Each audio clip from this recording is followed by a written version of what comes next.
Hey y'all, hey! Welcome back to another episode of The Real Combo. Thank you guys so much, those of you that have subscribed and liked the video and left your comments. Thank you, thank you, thank you. And once again, don't forget to like, comment, and subscribe and share the video. However, tonight's conversation is going to consist of Power Book 2 Ghost, Season 3, Episode 6. And honey, when I tell you a good episode, I mean a good episode. But I know y'all want to know, like, what is that up there she eating? Like, what is she eating? You get the zhuzh. You get it? I got me some little homemade dipping sauce that I made. Just throw something together. So, yeah, let me say my prayers really fast.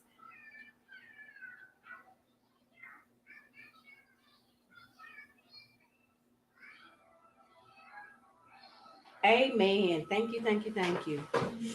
Is that you on there, my Jay? Got some shrimp. Mm. And I just throw this together. I'm like, I have to incorporate food, but next time it'll be more. Don't y'all worry. But yeah, can I have something to talk about? Trash and Power Book 2 Ghost Season 3 Episode 6. So the episode opens up with Monet at the morgue, and I have my notes written down, and she's identifying Lorenzo's body, and she tells the detectives or whoever, yeah, that's him. Like, girl, yeah, girl, that's this dude. I already knew he was unalive. So, what you calling telling me for? I need some crackers. Cause baby, oh, and sometimes this stuff get in your teeth. So, y'all bear with me. I can't have no crab leftovers off in my teeth like that or whatever. Yeah, but so the episode opens up with Monet identifying Lorenzo's body. And then we go right into Monet calling the kids. And it was so funny that all three of the kids had her name programmed as Monet and not Mama. But like my son always tells me, his best friend, they call they Mama Mimi. What's wrong, baby? You can say what you got to say out loud. I'm your guest, so you like. Oh, he's telling me to let y'all know that he's my guest. Do you want to come on camera? Yeah, yes, I said it real quick. Take your thing off and fix your dreads. Real quick. No. Take that off and fix your hair. It's not as bad as you think. He haven't went to the barber or whatever. So he don't want to get on here. But he be watching ghosts with me so he can add on and like I said, we having a real conversation. This is the conversation channel. But yeah.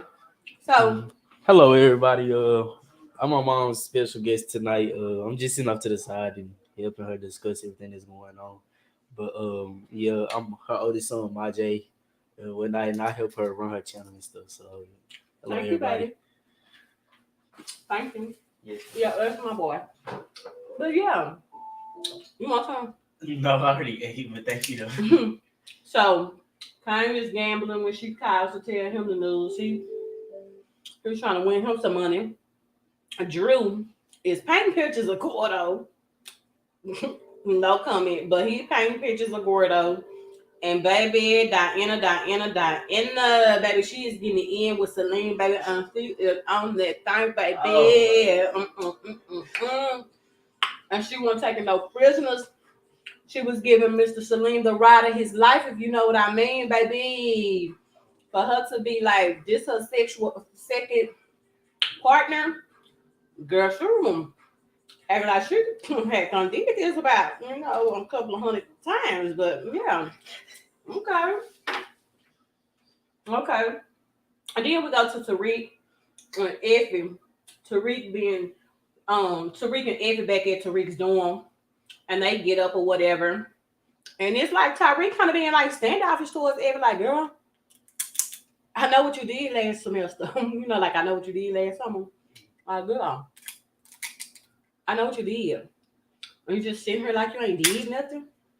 But this is my thing though. I think Eventually, I think because they've been showing us that if he has been struggling keeping it from him, so I think eventually she was gonna say something, but she just wasn't saying them fast enough, and it just happened to be that who because who told him?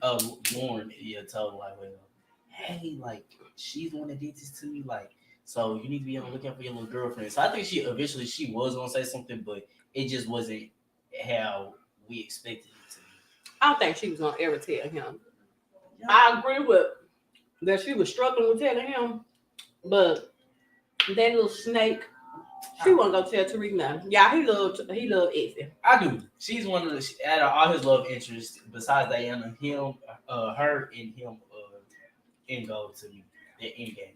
I say Tariq and Diana. I also We agree. both agree that Lauren is a no deal for the conversation. Like, I think they trying to make her role parallel to Angie and Ghost. Like, how he has to be this different type of person, this legit man, not in the game when he with her. So I think they run into characters parallel. You can't play no music. I'm sorry. So yeah, thank you. Well, yeah.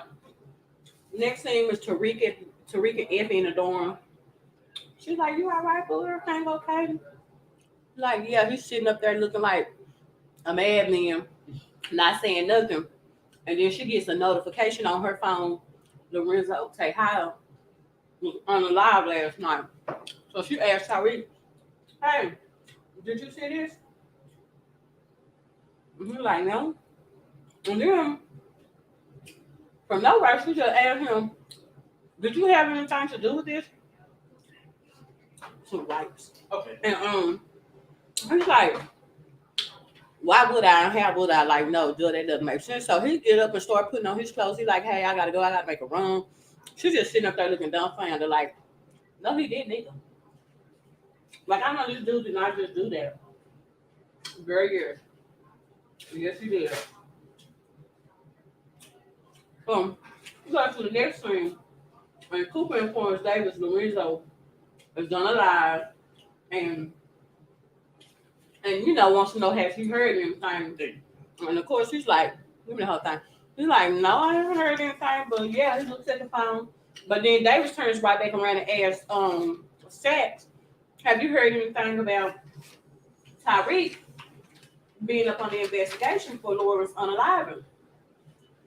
And he sits there and looks at Davis with a straight face. I mean, a professional liar, honey. Like when I tell you they send you to school through certain classes and you learn how to manipulate, especially if you have worked in the field yourself, as we all know Sax has, and Davis has gotten the same education. So I'm pretty sure that Davis knows that Sax is not being all the way 100 with him and he keeping stuff away from him, but they haven't uncovered that yet. But from the looks of it, I don't think Davis is that dumb for really, really trust Sax. What you trying to say, my dad? No, I thought you were being sex, which you said you don't think that Davis is that dumb. And then I had to think like, wait a minute, Davis is method man. I thought you were talking about sex because you already know my distaste for sex. So I like those Sax. I cannot stand sex. I don't like sex. I'm ready for his damn ball so bad. I like Sax is unhinged. So Davis changes the subject and says, "Hey, where are we with my brother Theo?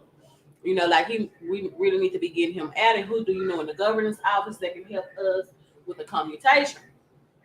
Or does he know anyone in the governor's office that can help with the commutation?" And he's like, "Yeah, I don't think so." So we move to the next thing, and Lauren is at home at her parents' house in her bed, sleep, and waking up, having flashbacks from the night before when she went and met Tariq at the South Campus at Stansfield.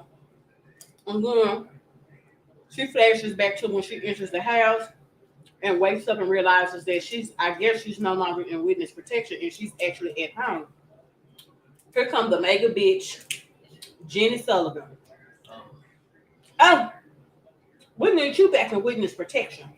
It's not safe for you here. And remind you, she can't she really wasn't. She wasn't supposed to be a wit sick to begin with. Exactly, because the whole thing, her having her in with sex, she did all of that stuff cricket. Yep. So I can't wait for her to get her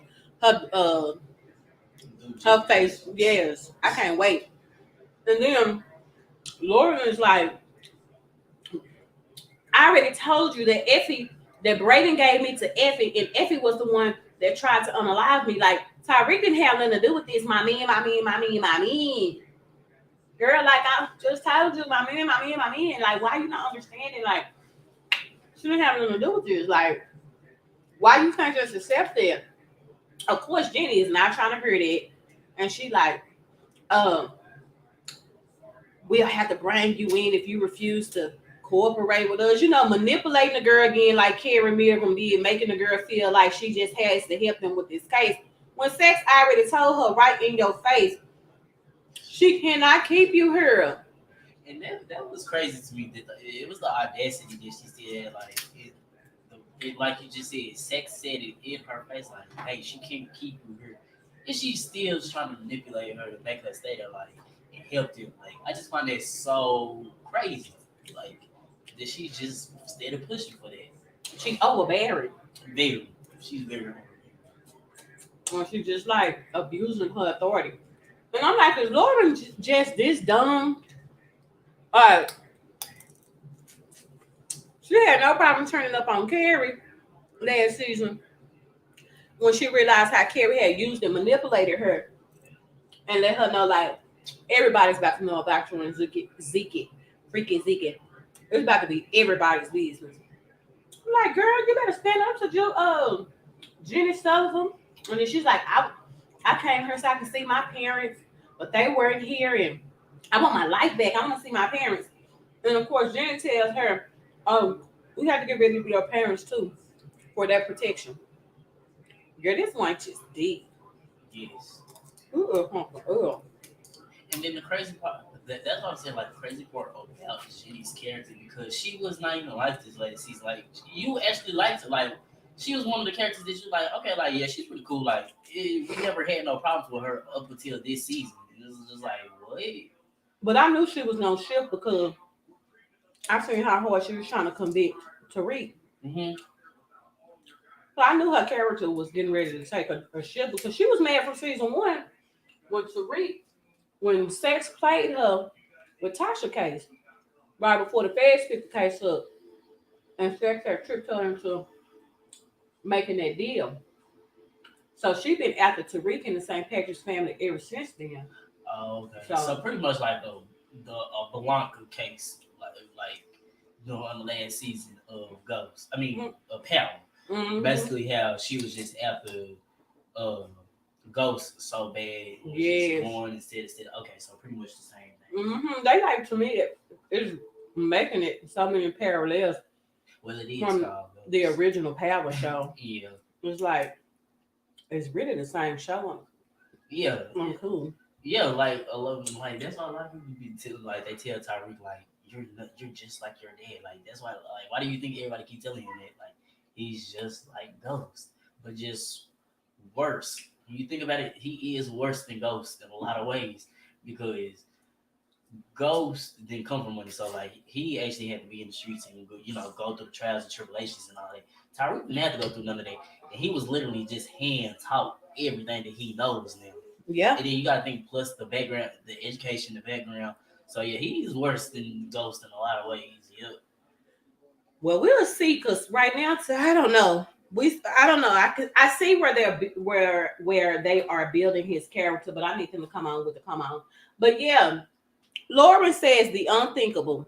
The only way I go back to witness protection is if I can talk to Sex because people, I don't want women to be honest with me. Is she serious? And that's crazy because Sex is one of the least trustworthy characters out of all of the shows. So that's crazy that somebody is saying that Sex is more trustworthy than you. That's how you really know that you is horrible. That's how you know, like, Lauren is dumb and easily influenced. Very dumb and easily influenced. So, we go to the next episode. so we can answer in class. And he's sweet talking her, pointing it out like, I need to ride with me somewhere later on. And she just backing a little like, oh, I forgot that you was acting this in the room. Like, yeah, boo, I be waiting after class. Like, And I yes. have a bone to pick. What's the Because bone? What's the bone? okay, my bone to pick is because I honestly don't like how they doing my girl Effie character now. I don't like how they doing that. Because at first, I mean, I don't like how they doing neither one of them, but more so Effie than anybody out of the two of them because Effie in the first two seasons did not act like this. So lovey dovey and like she was just so head over heels over Tariq. She was on her P's and Q's. Like they both like had this understanding of each other. Like they knew that both of them knew that they could not trust each other. And now that they write her character like this, like she's just so trusting and all, like it's really like kind of making me side eye a little bit because it's like. Well, remember Tasha said when he called his mama in season 1, like, how can I work? How do I work with somebody who I can't trust? And Tasha told him the same thing I did to those, make her trust you. You know, it's working, baby. Yep. It's just working. And he has made her drop out of Lord, and she started trusting him. So yeah, they have in class. My class lessons is on truth. And who determines it? Brushandra report says like I love Brusandra. Shout out to light skin Keisha for playing her roles to the fullest. Oh yeah, shout out to light skin Keisha, who's playing Brushandria. I love her character. And I'm so happy that they decided to make her character more, gave her more lines. Because we both agreed that like we wanted her to have more lines this season. Because she's a very good character and she draws you in. So yeah, I'm happy about that. That's good, right? I love that they did that. So yeah, of course, Brushandria is very outspoken about the topic at him, and then these disrespectful Ivy League kids started saying something like, what all the other media outlets said about what all the other media outlets said about Lorenzo Tejadas unaliving. Baby, I mean the disrespect and unregard good could have, like no sympathy or empathy for Diana losing her daddy. Like they in the least bit were like they were not empathetic at all. And Tariq is like, that's a bunch of BS because the media controls the narrative.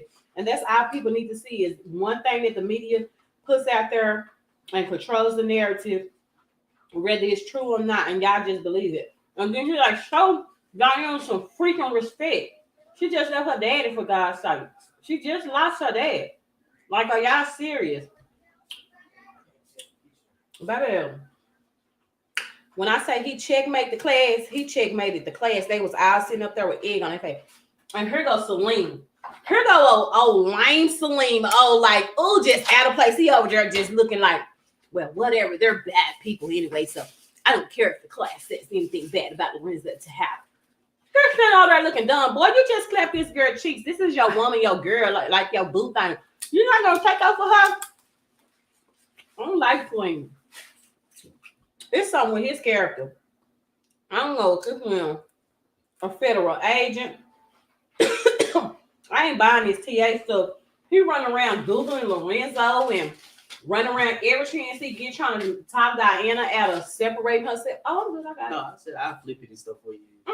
Because I have to keep up with the notes off of her. And you're too far for me to see it, especially since I don't have my glasses on. Okay, which section are we on? Well, I mean, the point are we on now? Celine sitting over there looking stupid, not taking up for Diana. Okay, yes, I definitely agree. I definitely agree. I don't know necessarily say if I would say he's a CI, but he's definitely like federal to me. Like I definitely something. It's definitely something off. And I'm like you, I agree. Like him and Diana, they call themselves, trying to date or whatever they doing. But like you said, like y'all just got finished doing what y'all was doing like a day or two ago. And now you send up her bashing this girl's dad. It was the same morning. Oh yes, it showed. That's how scandalous he is. Salim is.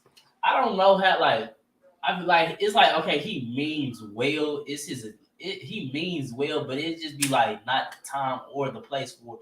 And he do be out of line because it's because I agree with you. Like, well, if this is supposed to be a girlfriend, why are you trash talking her dad? Her dad. Well, at this time, he wasn't trash talking her in the class. He was. It's kind of like if a group of people sitting around talking about you, and your girlfriend sitting right there, and she not saying nothing, she may as well be talking about you too. Yeah. So it took for Tariq to stand up like, fuck him, freaking respect. Because boy, don't we know he can relate to what's going on. So yeah, they all sitting up there looking dumb. A Salim sitting over there looking like a dog with nothing to say. I can't stand Salim. Do you like Salim? That's what I'm saying. I really don't know where I stand it with his character right now, but like at first I liked him, but once he start doing all this bad mouth and stuff, it's like kind of made me like draw back from his character. Like I don't know about you now.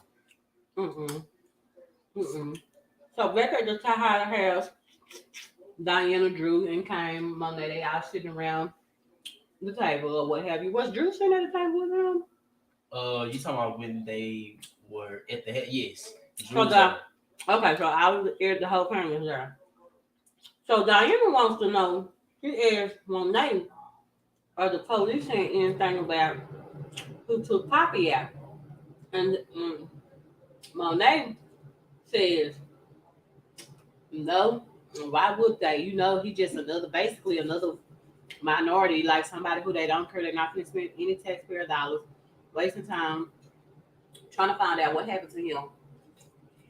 Yeah, that line kind of threw me off too, because it was like I'm with Monet. It was like, but it's like you understand why she asked him, because Diana is a daddy's girl, but then at the same time, it's like you gotta face reality.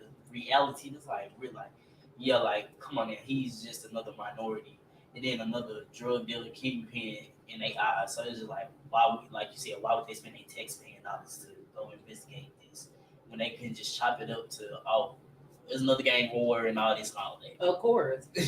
So yeah, that was on Diana for not like kind of using her common sense a little bit.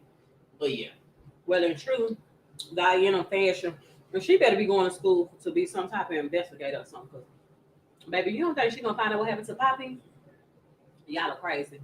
You see, she found out about Z. Who definitely gonna find out? See how she put 2 and 2 together about Kane stepping on the dope last season and sugar in the coke, baby. Like, baby, she is going to figure that out. So yeah, she in true daddy girl's fashion, gets up, storms off, and walk out. And so now it's just Kane. Well, no, Drew wasn't there. It's just Kane and Monet sitting at the table, and she hands him the insurance policy, and he's like, "Don't just go to Diana." And she's like, "I need you to. You want to step up? I need you to make sure that this clean money stays clean." And then he asked her. He says, "It seems like Lorenzo has some questions for you," and she trying to throw him out. She's like, "You come out and do something like that to a father of my children, a twin plus yours? What? And you need to quit trying to put 2 and 2 together, because you always come up with 5. Girl, just like talking to him stupid, and the whole time Kane just side-eyeing her, because the whole time he knowing that he was the one that told Lorenzo to go ahead and confess, and that she definitely had questions for Lorenzo, because she kind of asked him questions. Yep. So she like trying to throw Kane out like he's tripping, and the whole time Kane is not tripping. Yep. His suspicion is on point, and she's like, "What, you scared I'd be aiming for you next, since you kept your father's secrets?" And that made me think, like, did she know that Kane knew that Lorenzo had unalived Z? Why would she say that? Like, what, you scared I'm aiming for you? Good thing I didn't unalive Lorenzo, because that would mean I'll be aiming for you next, since you kept all your papa's secrets. Yeah, what you thought about that point? I don't honestly.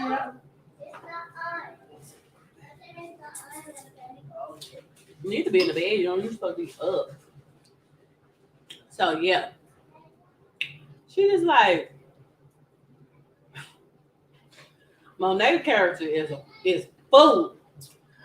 But how I felt about that part, honestly, I think I'm gonna stick to what I keep saying. Kane has a lot of potential. Kane has the potential to run the business. I'm gonna still stick to my initial statement. Um, I do think like you said, Kane is good. Kane knows, like he is very obvious that he's suspicious of it. He knows, but I'm like you. I definitely agree. He's gonna figure it out.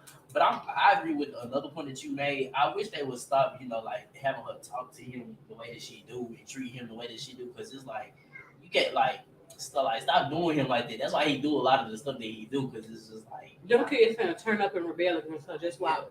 That's why. She too overbearing, and she's a big major narcissist. Yep. She she abuses the power that she has over her children. Like, and you think that Rock is worse than her? Please. I don't know. Like I still would say Raquel over her, because We're talking about the Kane mama on Raising Kane, and his mama's name is Rock. But yeah, so the next thing opens up. They at the I guess they at the intern at the Braden at the Weston Holdings building, baby. The next thing opens up. Tariq and Braden are fighting, baby. Tariq is laying hands on Braden.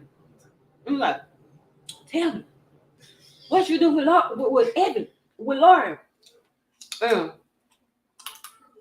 Where's my lie?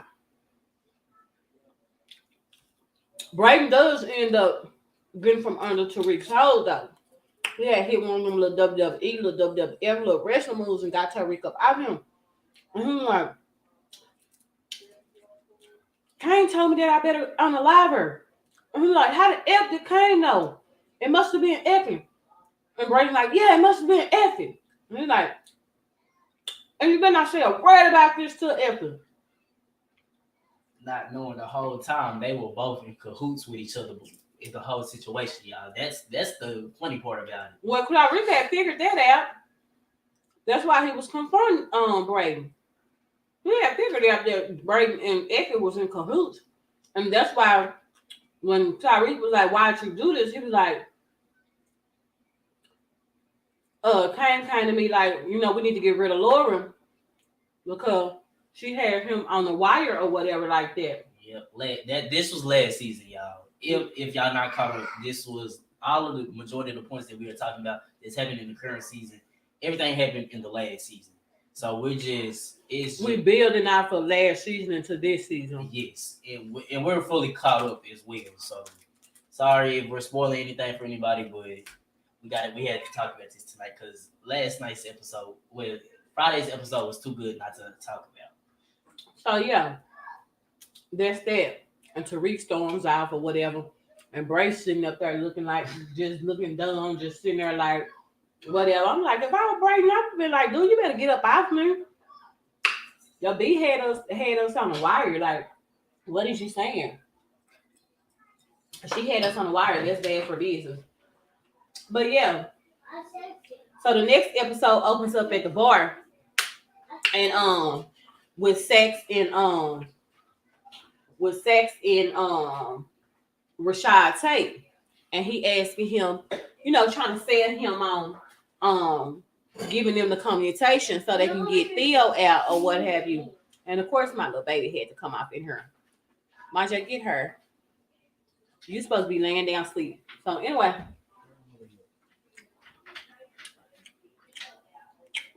he like, you don't have to sell me, Shaq. I'm good. I'm good. I'm game. I'll do it. And he like, but I need something in return. And it was so funny. Shaq's being the corny little white dude he is. He like, I can give you my watch. Shaq's like, get up out of here with that watch. A broke down watch. That little cheap $50 watch. You better go on and get your watch game up, dude. Now, you know how this go. I need Davis to run campaigns against my opponent, press, everything, the whole nine, not just no put together rinky dink stuff. I need him to do the whole thing. So Sex is like, okay, done. Say this. Say this. Okay, so that's what that whole part, because that was the only thing. Like I was kind of like confused on what was going on. I was like, okay, I understand that he wants Davis, but like I wasn't understanding like fully why he wanted Davis. But now that you said that, okay, that makes a lot of sense. That Why? Who wanted Davis? Taylor. Yeah, because he's like in exchange for me getting the Yeah. conversation to help get the brother out. Then I'm gonna need you to Help me. run to wage an opposition campaign against his opponents for the governor's seat. Okay, Mhm. that makes a lot of sense. And he, like, so he's like, okay, whatever. They squashed it up, and then we go on to the next thing. Jenny Sullivan walks up. She's like, oh, looks like I just seen Councilman Rashad take leave. Okay, and girl, like, so what if you did just see Councilman take leave? Like this is not a high-end bar for one that they were in. They were a very nice high-end bar where politicians, lawyers, judges, and anything of their caliber in their line of work would be for one. Like that, I was just like, huh? Like, why wouldn't he be there? I stand Jenny. Yeah, I don't like Jenny this season. Yes, ma'am. So, yeah. He's like, oh, I just seen Rashad take leave. Okay, so he's like, what the F do you want, Jenny? Like, what is it? She's like, I came to apologize. He's like, yeah, whatever. So she's like, he was that mad and that messed up about you would have been ready to out me out today. This is my ass would be grass, basically. So she's telling him, well, Shasha's asking her, how did she get Jane Doe, Lauren, approved to be in a safe house? And he like, yeah, you used me to connect Tariq to the criminal enterprise. And she like, okay, like, girl, she don't care at all. She's like, okay, you might see how. And he figuring it out, like, right there in front of her, like, cause how did you get that approved? Like, where'd you get evidence from? So he realized she been using him for pretty much everything. And he like, dang, why you just couldn't be honest with me and just tell me? Sex, shut up. Right. You sitting up going to work every day for Davis, not being honest, telling him nothing, knowing you this woman see out. Yes. Oh, great. That I'm happy you said that because great point. Because remember last episode when I said I was finally happy that somebody finally saw him snooping around Davis's office, because it's like in broad daylight. Yes, y'all. Okay, because if you don't watch the show or if you're not caught up, the way basically David's office is set up is this big old office is in the city with clear see-through doors, wild doors. Yes, and it's while everybody in the office. Yes, and all the windows are very gigantic, big. Like my mom said, they're see-through, they're clear, big. Like in like you can't help but to see him. Yes. And he's doing that during business hours. Literally, like y'all, he does like not the office is not closed or nothing. Like he be doing it like, okay, I'm not gonna.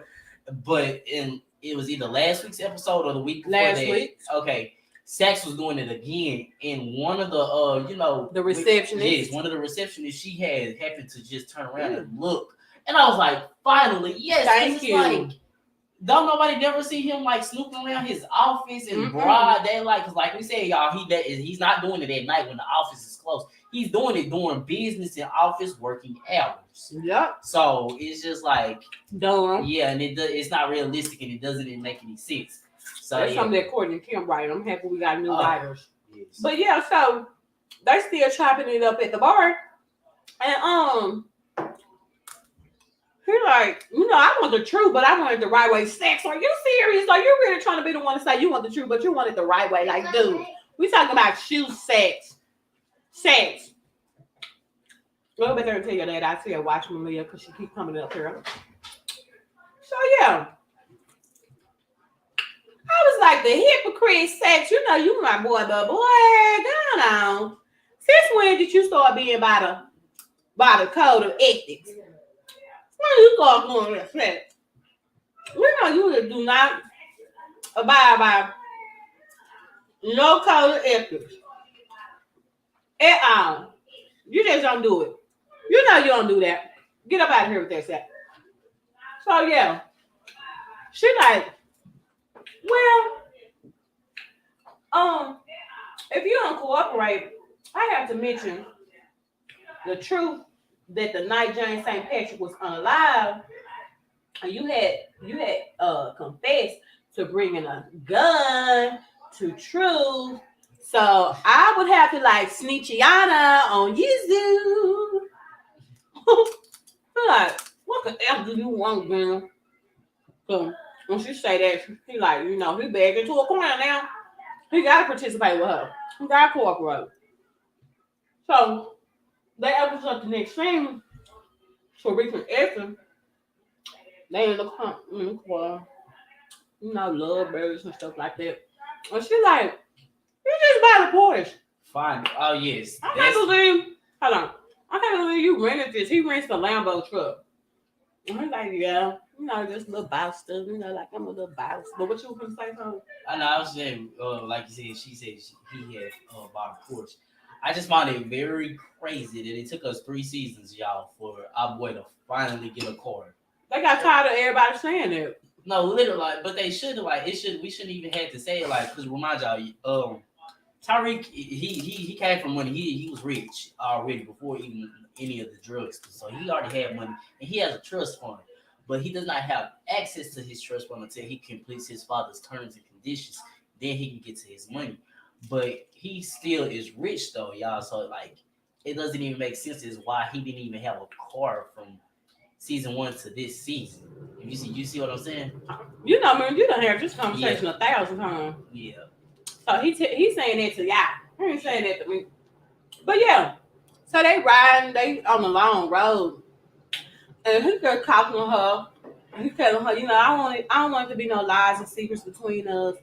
There's things about me I haven't told you. And he basically just starts explaining to her that explains the cycle that started after dealing with Ray Ray's unaliving, the one who had unalived Raina, his little sister. His twin sister, thank you. And he went and unalived him thinking that he was fixing the problem and doing what was right, and he just set off all these bad string of events. After that, ain't nothing good happened. And then he talked about how his daddy had just got reckless and he couldn't be stopped. And how his mama was trying to put a plan into action to stop him, but he couldn't be stopped. And they end up getting into it, and how his daddy had put his hands on his mama, and then his mama came back to him with a plan to get rid of him by unaliving him. And he's like, I couldn't let my mama do that.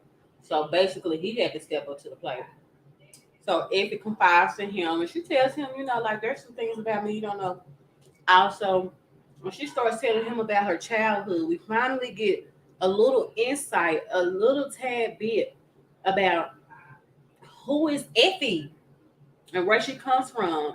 And she basically explains to Tariq that her mom used to date a scumbag dog that used to violate her and touch her in inappropriate places. And she had decided to tell her mom, and she's like, you want to know what my mama did? She's still what to do. She's still married to him. So that's why I was telling him, I don't think she's Noma's daughter. To me, that was confirmation right there that she's not Noma's daughter. She told us about her mama. So we know who her mama is. I think Noma's daughter is Kiki. But we'll see. So Tariq is like,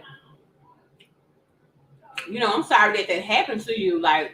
But then just switches the subject to right back to, is it anything else you want to tell me? He is not playing with her. He's not trying to hear it, baby. He is not trying to hear it. He had his little 2 seconds of empathy and sympathy for her. Baby moved right on to the next thing. He was like, is there anything else you want to tell me? And then she looked up. She's like, Tariq, where are we going? Where are you taking me? Because she realizes it's a familiar place where she's supposed to have drove Lauren into the lake, the river, right? The water. Yeah, to kill. Well, we can't say that. We gotta say unalive. Oh, okay. Yeah. No, it's okay. And when she realizes where she at, Tariq getting out the car, pulling up into a ditch, pulling up right in the spot where she's drove Lauren out, into the water at. And he's like, tell me what happened, Effie. Tell me what happened. And she trying to go around it and like she don't know what happened, but then she like realizes that she just busted and she like, she wore a wire on you. She wore a wire. Like she did. She wore a wire. And he like, she was a civilian. She like, did you think that was where she has family? Do you think people weren't gonna come look for her? Like, you're not thinking. And girl, he like, and because of you doing that, now I have a whole investigation open up on me, Effie. And she like basically telling him, like, dude, you need to man up. You know what game you in. And it didn't make no sense for you to leave her alive. You should have unalived her anyway. You should have did it yourself. This was something I shouldn't have even had to do. I did this to protect you. I guess because your feelings was out. Basically, what she was saying is, I did this to protect you because she had you out sprung and stuff, and you couldn't step up to the plate and do what you needed to do. She had clouded your judgment. Yeah. I did this to protect you. I definitely agree. I know a lot of people, like majority of the fans, probably like me and you, like split down the middle behind it. But I honestly see, like now that you like when you describe it like that, you would see why if he did what she did.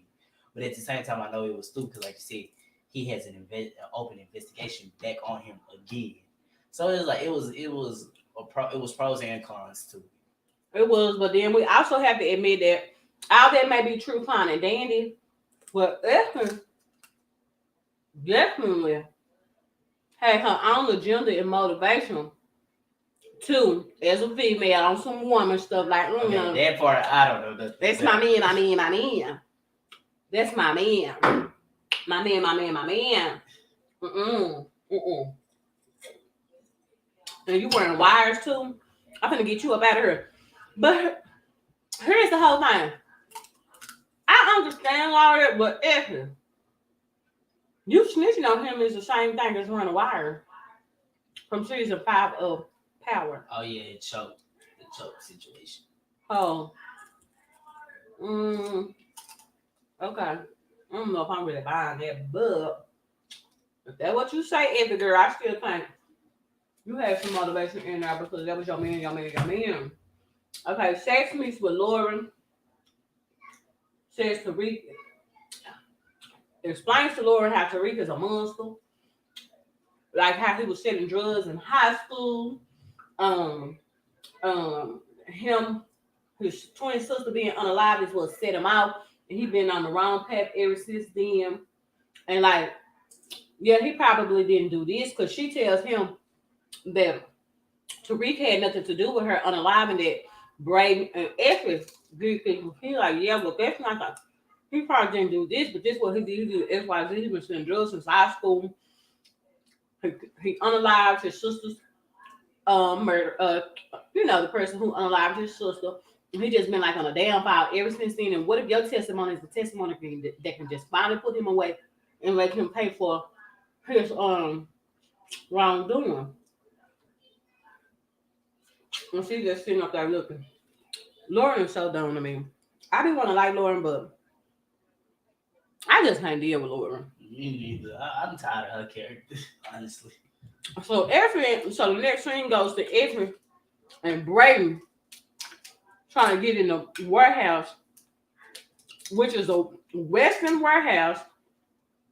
And Tariq is so narcissistic and overbearing. He got his goon out there explaining to them that, Tariq, the boss, he said y'all can't come in here and to remove y'all by any means if y'all try to come in here. Yeah, even I felt like that. Like, yeah, that was very narcissistic, and I was like, but that was some crazy stuff on. Yeah, because that's like, a Western building. I'm like, bro, keep him outside his own building, his family. Because remind y'all, the West is like that old rich money type of people in whatever. So I just find that very funny. Like my mom was basically gonna get ready to say, like, how you gonna keep him outside of his own building? Didn't make sense at all.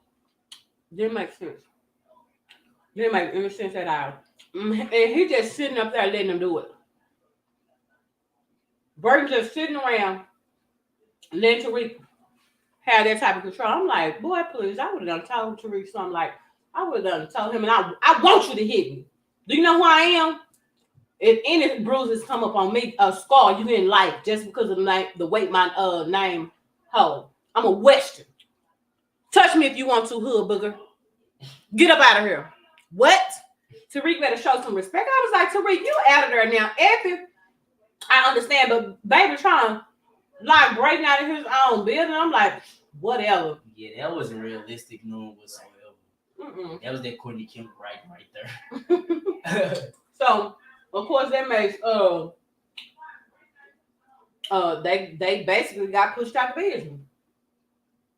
You know what I mean? So, Effie and Brayden start arguing right there after the dude go back in the warehouse, and she tells Brayden like,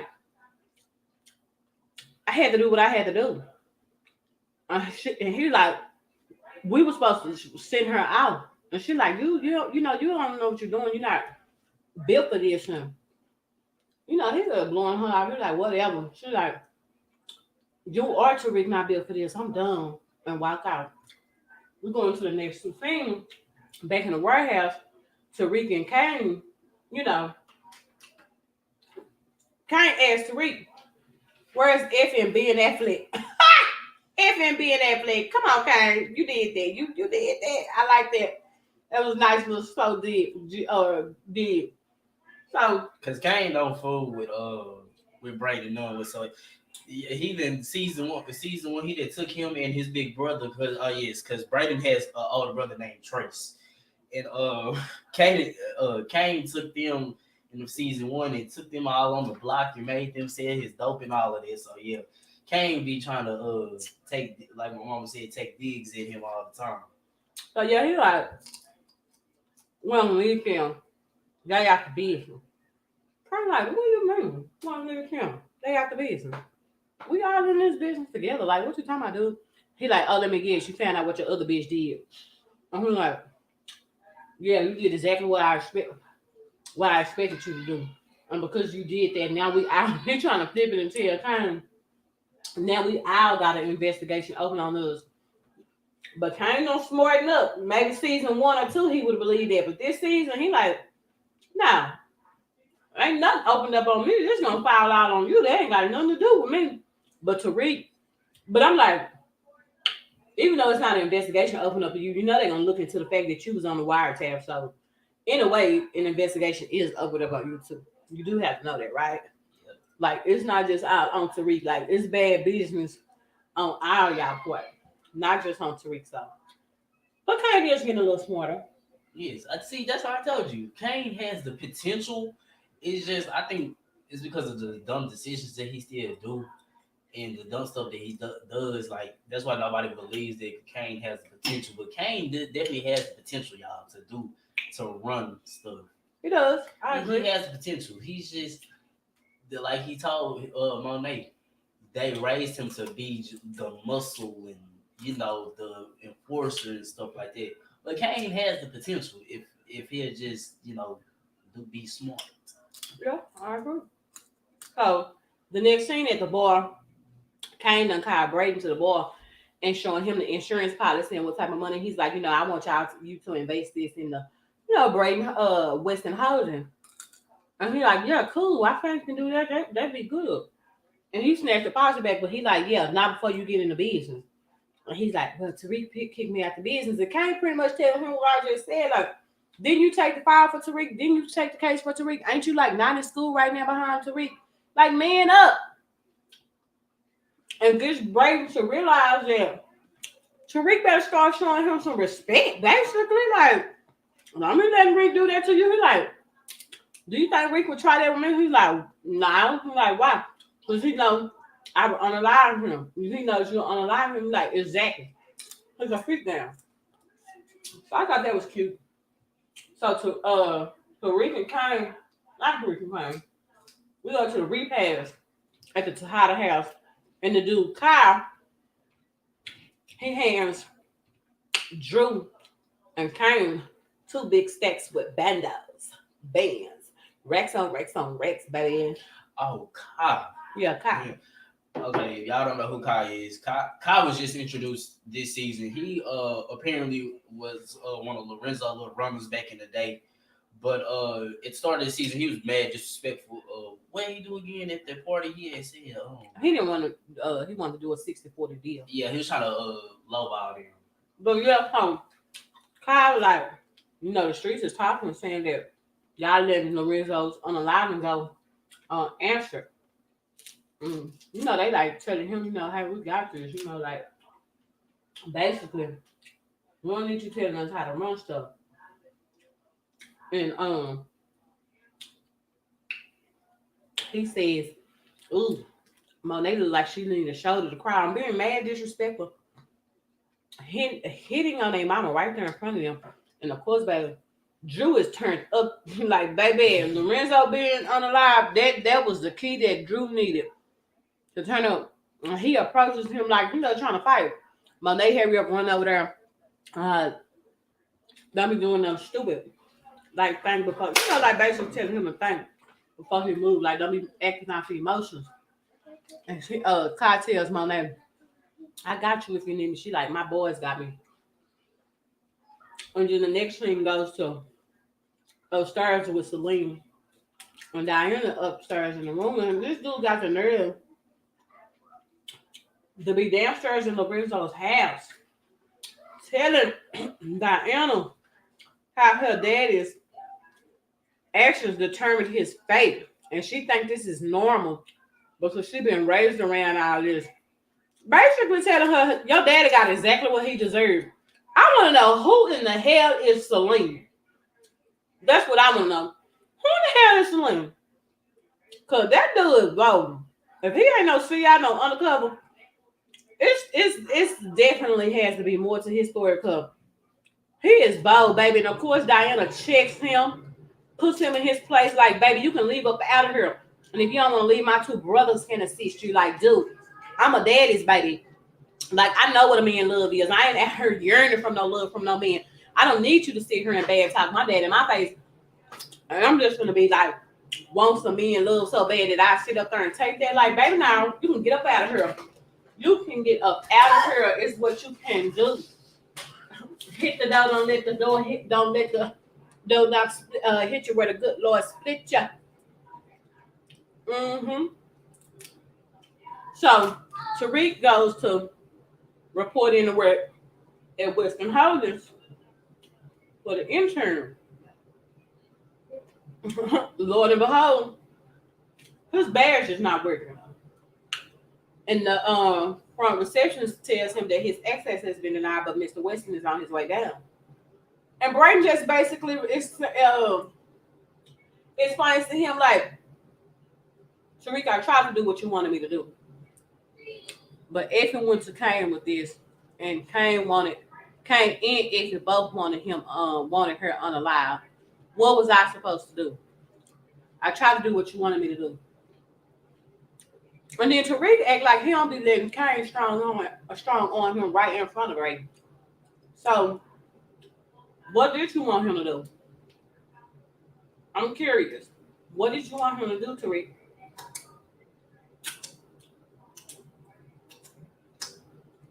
I'm serious. And he like, trying to get Tariq to see that we family, like we family. And he like, yeah, we are. Y'all just like my family. You and Effie, y'all told lies. Tariq, you tell lies too.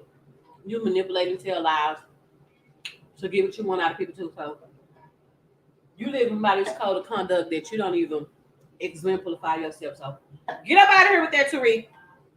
Get up out of here with that. I don't want to hear all that, Gina. So yeah. The next thing, open up with Tariq at the graveyard. He's talking to Raina and he's just telling her like, he don't know who to trust. He can't trust nobody. Everything is so messed up, and just all the regrets he have. And Big Mama walks up behind him and is telling him, "You point one finger, three fingers are pointing back." And just telling him you're just like your dad, and her ease by you boys. Remember when she was at Tariq? She used to do readings on people. And that voice right there, right? Like basically telling him, don't go pointing the finger because the finger's gonna point right back at you. And telling him, you're just like your daddy. And if you don't stop doing what you're doing, you're gonna end up right next to him. And he turns around and looks back at Ghost Grave. And I done good tonight when I getting any shells in my teeth. Thank you, Jesus. So yeah, he, like she asked him, "What happened to your daddy, Tariq?" And he just said another lie. How he don't know, blah blah this, blah blah that. Of course, Big Mama already know his game and that he lying. And she like, continue to tell him that he needs to get out before he ends up like his daddy. And he like, yeah, Big Mama, maybe I do need to get out before it's too late. So we go to the next thing. Drew meets up with Gordo to put a plan into place to go against the Russians. And Gordo over there fake being sympathetic with Drew. Talking about, yeah, I would do the same thing. Yeah, I'm down. Knowing good and darn well he unalived this man daddy. Oh yeah, that's the kicker, y'all. That's the kicker. Gordo is the one who is unalive Lorenzo. Mm-hmm. But the only reason why he did it was here's the other kicker. It's because of Monet. Well, we're gonna go back and review season 5, so say something about the other review because I told you I'm gonna go back and do all of them. Oh, okay. Okay. So yeah, I put the little plan into play. So the next thing is Diana and Braden's sister and Bruce Chandra and P Diddy's son. I don't even know what the character Quincy in the room partying, drinking. Probably done hit them a line. I don't know, pop the little old pill. Probably on a molly. Who knows? Diana basically trying to grieve and drink out her problems. And they in the room just partying. Partying like a rock star. Doing that thizzle. And Tariq knocks on the door and comes in the room. So when he come in the room, everybody leaves out. And they going down the hall, I guess to go back to their other dorms or whatever. And Lord and behold, here comes Celine with some flowers. And they just laughing at him. Like, and he like, what? And they like, oh, but I don't got company. And he like, what? She don't want to see me. Like, what? She not with another dude? Like, what? What do you mean? She has company. Is she in there with a dude? Like, what's going on? Who's Diana in there with? And they get laughing at him like, the dude is seriously sitting there looking dumb. Like, dumb, did it. Dumb AF. So, get back to Diana and Tariq in the room. And Tariq and Diana talk. He tells her he wants her to move away from him. And she like, well, nah, I can't do that. The last word that Poppy said to me was, I'll be the only Tejada to get a college education and not have to be in the game. And, I want to honor that. But I still got these last two couple of bricks that Poppy hadn't came picked up yet or whatever. And he like, you can stash them in my stash spot or whatever like that. And she, of course, she's very thankful for that or whatever to reach understanding. But she don't want to move away through the ivy.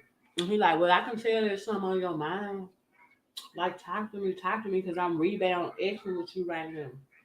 I'm trying to get my mind out iffy. So she tells him that Monet wants her to speak at her father's eulogy, and she really don't know how to do that. And he has experience in that. He just like speak from the heart, tell the truth, and just talk about your experiences with him, and it'll come natural. And of course, it just makes Diana was like, oh, Tariq is so sweet. My man. Oh, I love this dude. And so she leans in and kisses him. And he kisses her back, of course, because Diana is a baddie. And then she pulls away. She's like, well, hold up, so we didn't do any of this. She like, what about F? And he like, we broke up. So she's like, that's a great life ago. Like, she didn't care about me when she was convinced of me. Not to mess with you. She didn't care not want to be about him. So she wasn't worried about him. She went and got that meat when she wanted it so bad. I don't know how the tables turn. Mm. And of course, baby, not only did Diana give it up to Mr. Lame Salim, but she back at home with her man. And she gives Tariq some of the cookie jar.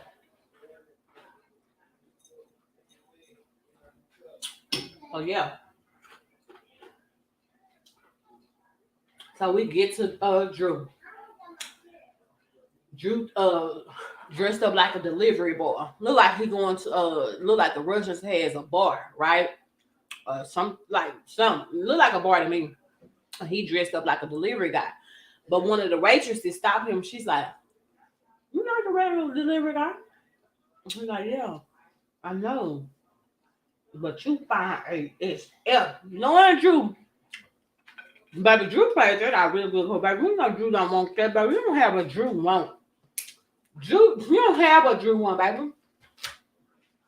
We don't have what he like. Baby, he don't like it like that, but she didn't know that, baby. She just seen a black man, baby. And he was decent looking. And he was giving her some time and attention.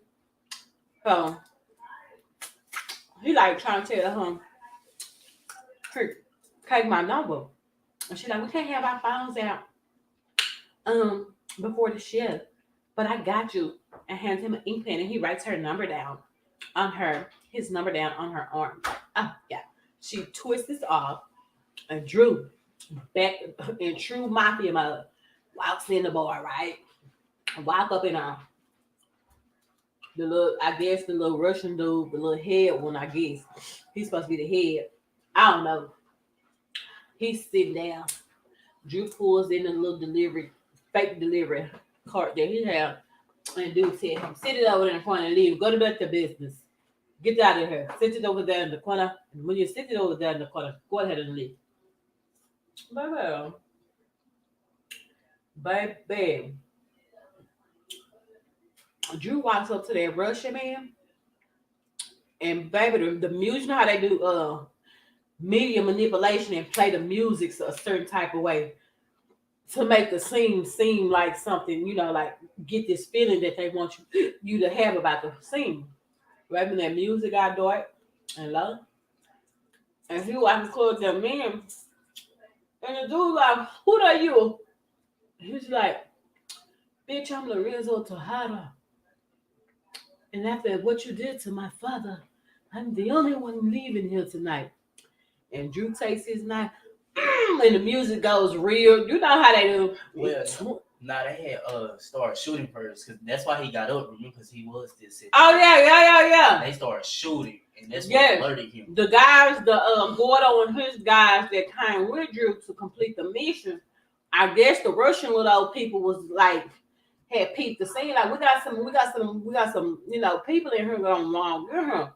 So they started shooting, and then both of them stand up, and he's like, "Who are you?" And Drew's like, "After what you did to my father, I'm a Tejada. I'm the only one leaving here alive tonight." Baby takes that knife and sticks that man in his hair and twist that bitch. Highlights of the season. Woo! And one of my favorite parts. And baby, when I tell you Drew was giving this man eye contact, like he wanted him to understand and feel his wrath, baby, and not be confused about who it is that is doing this to you. Like, baby, yeah, I did that and will say something, but you can't say nothing now, can you, baby?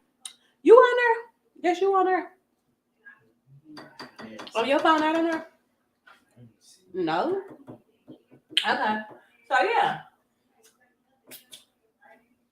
Baby, Drew got his stripes tonight, baby. He sure did. So, the next thing goes to Effie, goes to Diana doing, ha! And she like, I need you to move weight with me. I'm getting everything together. Don't worry about nothing. Let me think about all, the ins and outs. I'm gonna get everything together. But you have to promise me that you won't tell Tariq basically, baby, Effie swung that dog. First of all, Effie was in her nightgowns, breast on sitting up and plush. Baby, she opened that door up and that door swung back, and Tariq was sitting on that bed putting his clothes on and tells Effie, "What's up, Effie?" Baby, you could have bought Effie thoughts for a penny. Baby, she was big hurt. She was big mad. She like, F all y'all and walked out. You know Effie mad, like she on a warpath now. So we get to the next scene of braid snatching Kiki out from the conference room. And he put on her. He found an investor and he need her to help him with it or whatever. And it's a nice little grip of cash. He talking about the money from the Tejada insurance policy. And Kiki, that's who I think is Noma's daughter. That's who I believe is Noma's daughter. But yeah, and Kiki like, if I'm yeah, because you was doing some serious stuff. And Illy, yeah, let's like what? Like, yeah, you was being shady and he like, never mind that, but I need you to help me with this. And she like, okay, well, if I get on board, I'm gonna need you to give me a cup. And Brayden being the preacher little white man that he goes, it's like a cup. That's what threw me off. It was like, why are you questioning why she wants to cook? And you coming to her to ask her to do something for you. Baby, privileged people ain't used to having to pay for stuff. They work people for free and make billions of dollars. Don't even pay 1% in payroll of they net earnings. So, in true white privilege fashion, Brayden is confused as to why he even have to give her anything. I'm like, what? What are you talking about? Cause she like, baby, I become collateral damage. I become I put myself in jeopardy trying to do this stuff. I mean, like, what is it gonna be? Cause homegirl over here, I don't work for free, baby. I told you a couple of episodes ago, I'm about that moolah, baby. So what is it gonna be? So of course he agrees to go ahead and break her out, and he should have anyway. He should have already did that. The next thing is Diana going to the rooftop to stash the last couple of bricks that her daddy had gave her. Remember, Tariq told her, you could just hide the stuff in my stash spot or whatever. But the life of me, I don't understand how Diana did not see that camera up there. No, seriously. Well, actually, not even just her, anybody, because it's like it's so obvious. It's sitting right there in your face, literally. So of course they dumb a girl character down on some more, dumbing her down, dumb Diddy. They just started dumbing her down, and she don't see the camera, right? She don't see it. Okay, so she put the work in there, put the bricks in there. She never looked up. She looked from side to side, left to right, but she never did look up. You would have looked up, girl, you would have seen them cameras up there. Yeah. Okay. So the next thing, we got Tariq at the train station. And I think he was going to go meet Big. I don't think he was really going to go meet Big Mama. Yeah, that's what I was kind of confused on, because it's like, okay, he had to work. And how long you telling it? Oh. How long? Let me tell you the thing. So Tariq gets on the train, and he noticed these two big black guys look like hitmen. So he run out the train. As soon as he run out the train, here go Obi. You stupid American. Like, where do you think you are going? Where do you think you are going? He like, I'm finna make a drive. We got word that she was leaving town. He like, dude, I want to leave in town. What are you talking about?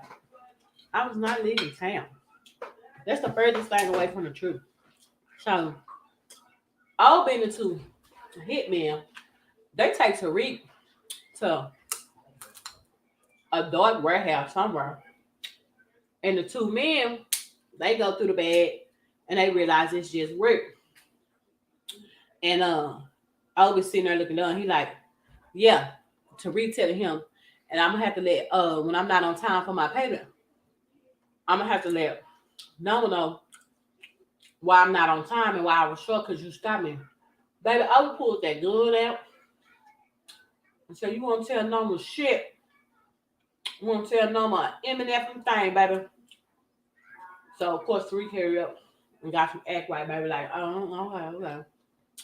Oh, yeah. I'm like, they just trying to soup this man's character up so bad. And we know in the history of power, baby, Malone got taken out, Jason got taken out, Lobos got taken out, Maker got taken out. Girl, home. You know, power don't care nothing about these tough guys. They will get taken out. So he let Tariq go because he realizes it was just brick in the bag. What was you about to say, son? About the whole with Noma's hitman and stuff like that. Okay, because like you said, I was confused whether or not was he really, like you said, was he really finna go see Big Mama, or was he finna go take the work to the drop, to the drop spot or whatever, like, because it was like he ain't had no bag packed to at least skip town, but he had the bag. But then you said he had the bag, to throw them off. So I'm still like kind of wondering, like, so was he really planning on leaving town, or was Go he? sit down. I don't think he was planning on leaving town. I think he had that bag to throw them out. Oh, yeah. I think that's why he had the bag.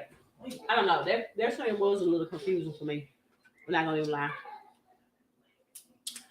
Only thing I could really get from it was they thought Tariq was leaving town, and they wanted to stop him and let him know, baby, we watching you at all times. Don't ever think that you're not really being watched because you are. So Big Mama calls Tariq. I've been waiting on you for an hour. And he like, I know, Big Mama, but I need you to go to Tamika's office, and she gonna help get you to safety. Just tell Mama and Yes I love him. And Big Mama's like, Tariq, I'm not leaving you here alone. He's like, it's just until I get some things together. I promise, Big Mama, I'll be with you and Mama and Yes as soon as I can. I just need you to do this. I need you to be in I need you to be in a safe place. I don't need you here. It's not safe for you here. So of course, Big Mama agrees to do it. She listens. And he tells her with Tamika so they can get her on witness protection. So we get to Lorenzo's funeral.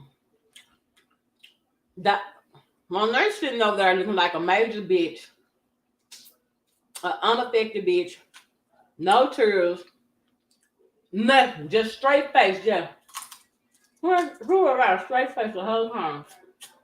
She ain't showing no remorse or nothing. I'm like, why is nobody not saying or thinking how weird it is for her after just losing Zeke, and then she lose her husband of 20 plus years? Why is she not being sympathetic? Like, why nobody saying nothing about that? Y'all don't think that's weird? Because she's just sitting over there like she could just glide through life and do all this stuff that she has done, setting her husband up to be unalive, go to the man's funeral, bury him, don't shed a tear, got her Mary J. Blige glasses on. Hey, Mary. Sitting over there looking like a major stone cold bitch, a major bitch. And I don't like they got my girl playing this role like this. Mm-mm. Don't be having my girl to play this dang on role. But yeah. So Gordo over there looking like he in peace, like, yeah, sorry at Rutia. You're deceased there. Yeah. He over there looking like, yeah, I came. Was gonna make sure he was in the ground. He don't care. Gordo is cold. He a funky. So Kane goes up to view the body. And he grabbed the Jesus, please. Because he like, I'm next in line. I'm finna take it to high the throne. So Kane gets the Jesus, please. The next scene goes into the power barriers carrying Lorenzo's body out of the church. And then they moved it to this SUV, this suburban, black suburban, coming down the streets. And of course, it's the Russians. And they say something in Russia. Zababri Odrikusa, Osgaska, or Krukska Buska, whatever they say in Russia. Bullets just started flying everywhere, y'all. At this man's funeral, all by his. Oh, it was just crazy to see that. Baby, Gordo pulled out this nice old 9mm looking firearm, baby. That firearm was beautiful, baby. That gold 9mm. And Drew told everybody, get in position now. Just like that up under his command. Everybody got in position, didn't ask no questions, baby, and started letting them things out. Drew jump up in true Kahada fashion. Like, this is why Lorenzo chose me to take over the game, baby, and pop him one of them Russians in the head. He go like, I'm not speaking Russian anymore. I'm not saying nothing in Russia anymore. I mean, pop that dude there right in his head. I was like, baby, Drew wasn't trying to hurt. So when the Russians pulled out, he started approaching Drew like, yeah, you got him in the middle of a wall. And Drew touches the Jesus piece on Kane's neck, like you may be robbing Poppy's piece. But I'm the head of the Tejada family now. And Kane pushes Drew, and Drew like, hit me, B. You know, like, come on, like, he ain't really fast. He really don't care because he knows it's nothing that Kane can do that he next in line with. The streets are already looking to him to run into how the family. Because remember in season 2, when Lorenzo came home, everybody that came home to the welcome home party, out of the people who matter, Lorenzo had already told all them that Drew was next up, that he gonna be taking over. So he ain't really worried about Kane rocking that Jesus piece and thinking just because he's the firstborn and he's the oldest that he finna take over. And baby, he pushed him and Drew like, hit me, baby. Diane like, fall back, Drew. When they step in, stand down, Kane. Girl, that's still a better mafia. So talky, I know. And, like, that was such a mafia moment to me. Like that scene right there. That's the first time in all of the whole Ghost series, they really showed the Tejada family in a mafia's light. Like her telling Drew to stand down. Stand down. You know what I'm saying? If you know, you know. Those that watching this, they know what I'm talking about. That was so mafioso. I was like, okay, mafioso. The whole scene was mafioso. I was here for it. So Kane walked out. But you know what I can say? This season, Kane is like, he is not doing as much like reckless stuff that he usually does. So he is smartening up. But I just really think Drew is the man for the job. It wouldn't be a Drew. I think, like I said, I think it's enough for all three of them to run the whole thing. I don't think Kane can't run no drug. Yes, he can. Kane has the potential. That's what I'm saying. Kane has the potential, but he can't do it without his siblings. And it's the same. And it's vice versa. He needs to accept his position as the muscle. He needs to stop. But I don't think that's. I don't like how this show acting like. Though, to just be that's not boxing him. That is though. No, that's not. He's the muscle. He's the muscle in the street operator. He runs the streets. If you don't have nobody to enforce fear in the streets, the business can't profit because people gonna feel like they can rob y'all and do whatever they want to do. I mean, I understand that, but like that's still like it is still stuff like, oh, that's the only thing he's good for. Like that's not fair to just try to put him in a box. Like, so what do you think Kane need to be doing? Like he can do it. Like they said, like how Monet is trying to have him, keep the clean money clean, and that point. That drove me to another. Let me tell you how he can't do it. That's dumb for him to take their money and invest it in Western Holdings. And Braden Weston just got on stand last semester and admitted to being a drug dealer, and your family is a known drug dealer, do you think Drew would go and invest his money with Braden? I mean, no, obviously. Come on, you gotta admit this stuff. Why he can do certain things. There's certain things that he just can't do. That was dumb. But Kane is smartening up.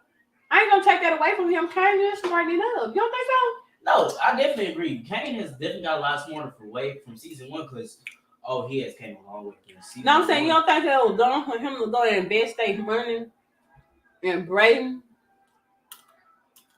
Just got on the stand and admitted to being the kingpin, basically the kingpin is Stansfield. Uh-huh. No, that definitely. And they are stupid, but I just wasn't paying attention to it. But that definitely was, stupid. Thank you. Do you think Drew would think to invest their money somewhere like that? No, obviously Drew wouldn't, because thank you. So that's why Drew is better to run the business than Kane. Kane needs to accept what he's good at, that he does like second nature. It just comes natural to him. He's the muscle, he's the enforcer. He don't even have to think about it. He's stay in his lane. So yeah. Kane goes to see Effie in the next team. And she like, what do you want? Like, she be 86 in them. That's how the Kane. She like, oh, what do you want? Like, hold down, shorty. What are you doing? She like, I'm about to show Tariq who started this app. I'm about to crash all his stuff. Now, see, 1 or 2 seasons ago, Kane would have been all for it. Like, yeah, mess that new stuff up. But he grabs the laptop from her. He like, no, you can't do that, because if you do that, then that put us all out of business. You got to sell this brick, whatever. So, see, it's things that Kane Rose that Kane is good. So he brings Effie back down to reality and basically tell her that he'll just shoot her some work. I'll just make her who stay in business. And she's like, why do you want to do that? And he like, because I was on the wire too, and you looked out for me. Looking out for Tariq was looking out for me too. And you shouldn't be punished for handling business. You know what I mean? So I can see that brewing up. Them getting ready to probably put Kane and Effie together. Which I think I like better than Tariq and Effie together.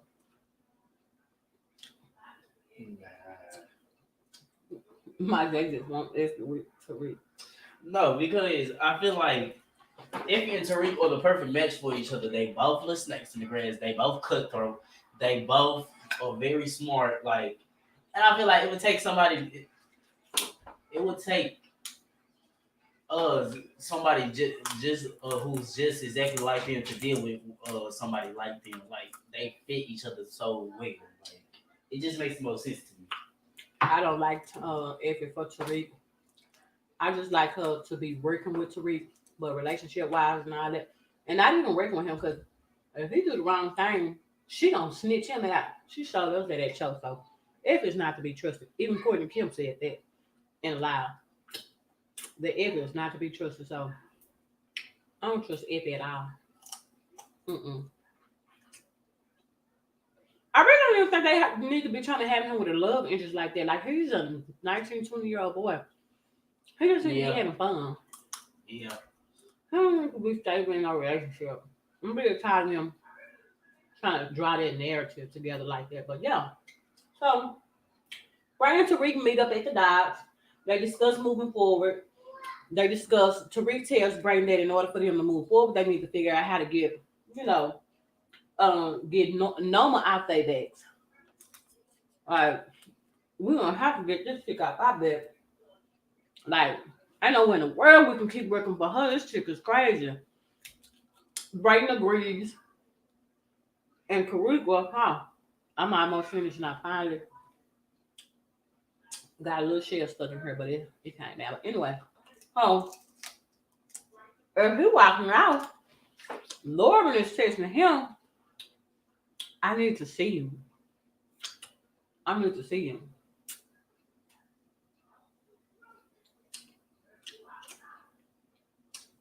Lauren is so dumb. That's all I'm saying. Tariq, we need to talk. I'd be scared to even answer her. Because I'll be too scared that she got the feds right there. Looking, listening, and waiting. Tariq is too trusting. He trusts these females. He trusts these theory too much. You don't need to trust the Tejada family. I don't think Tariq trusts nobody. I'm gonna detour you right there. I don't think if you think that Tariq trusts anybody, I don't. And thus far, what they showed us about his character and the way that he was brought up into the game, no, he don't trust. Like you said, said a while ago, in order to make somebody think that you trust them, you have to make them think that they can trust you. You right. So yeah, You right. I take that back. Yeah, you got it. Yeah, you got me. Yeah, I take that back. But yeah, so he walks out. Davis is calling Monet from the burner phone with they cricket asses. Then Monet know that the feds roped up the Russians and that her family don't have to worry, they safe for now. But she need to lay low. And you know Monet don't listen to them. She gonna do what the hell she wanna do. She ain't listen to nothing that Davis is telling her, in my opinion. But we won't see that until next season if she decides to lay low or if she order some more hits and unalive off some more people. Ooh. So she walking in the house and she telling her this. And she looking like, am I tripping? She see the ghost of Lorenzo. First of all, I'm like, how y'all gonna give Lorenzo a ghost? But y'all ain't give Ghost no ghost. And the show is called Ghost. See, that's the little messed up stuff that they do, though. But that's a whole nother conversation for a different day. I won't even go there. I ain't gonna even go there. Baby.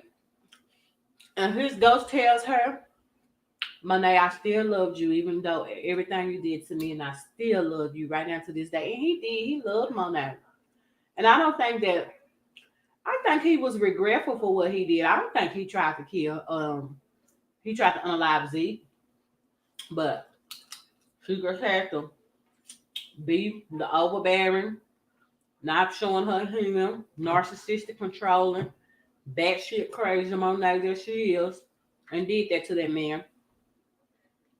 And he basically tells her, when the kids find out what you did, they're never gonna forgive you, and they are not.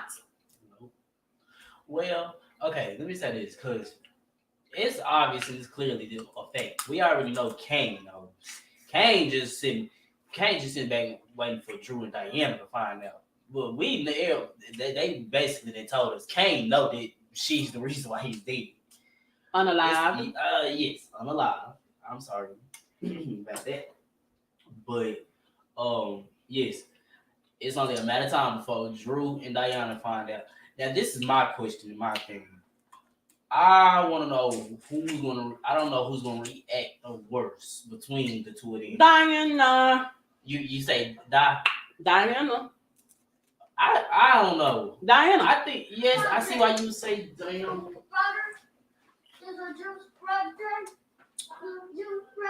Like you little kid. Like they said, don't try to put them on no schedule.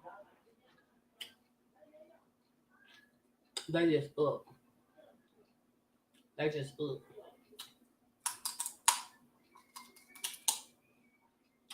So, baby, she looking like, did I really just see you? And blinks her eyes again. And this ghost goes away. But yeah, I guess Monet finna start having hallucinations. And finna start being hunted by Lorenzo. And I'm happy they humanizing her character. Because they make it seem like she can just do all this stuff and not be human and like nothing. Like she's just so cold. She could still set up moves within the mafia and playing her kids against each other and stuff like that. And she just dealt with her son unaliving. And then she had her husband unalive. and y'all just had her the whole episode walking around like a robot, not showing no remorse. But to see her get haunted by Lorenzo's ghost does kind of humanize her in a way. So yeah, I was happy to see that. But yeah, that was Powerbook 2 Ghost Season 3 episode 6. Let me know what y'all think about the episode. Did y'all watch it? Do y'all think Salim is an agent or undercover? Who y'all think gonna put it together for you that Monet has something to do with their daddy being unalive? And what are they gonna do when they find out that information? It's getting good. It's getting real good. But yeah, that's all I got for y'all tonight, folks. Thank y'all so much. Ooh, there's trying to find. Leave your comments down below. Thank you for tuning in.